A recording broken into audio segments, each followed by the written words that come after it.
I think we need to be very careful about the difference between governance and control. Because once you start coming down to deciding what people can or cannot do with the internet, then you are actually defeating the purpose of the internet. I think the internet, you vote based on the sites you visit. If no one visits the site will cease to exist or would be irrelevant. But I think if we're saying that we want to now start putting parameters onto what people can or cannot do on the internet, I think now we get down to the point who decides what the parameters are. And then depending on the country or the society you're in, if you're in a society that feels women shouldn't have certain privileges, then in that case, do you block them out? I mean, of course, when you're going to give examples, everyone will give the extremes, which is clear. Child pornography, yes, that's that. But then that's easy to do. But once you start giving people the ability to control, then you get into the gray areas where there's no clear-cut right or wrong. And I think there we run a danger of actually trying to defeat the beauty of the internet.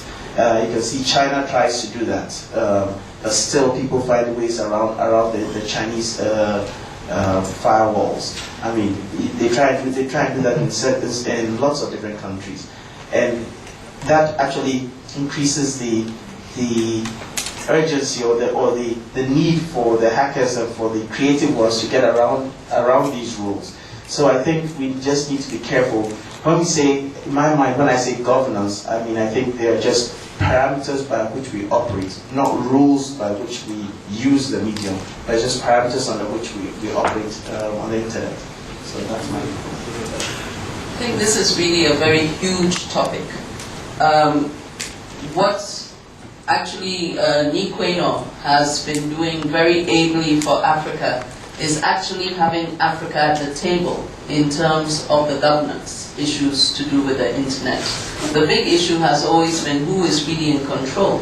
If it remains in the control of the US, or if Africans as a whole, and certainly Ghana as a small country within Africa, has any say in the governance regime for the entire internet. I think that is the big issue. And unless we have some awareness of that kind of issue here and how it can affect our ultimate use of the technology, then we can't move forward. But there are very few people who have been looking at that. Unfortunately, when we are teaching, and I'd like to ask the audience, how many of you are studying computer science or computer engineering? One. Nobody else is an IT person. But what we find is that when people are, Not studying, but they're IT people here. Oh, they are IT people here. They are not studying. Okay. They finished studying. You never finish studying if you're in a profession. So the big issue is when people are being trained, these are not issues on the agenda.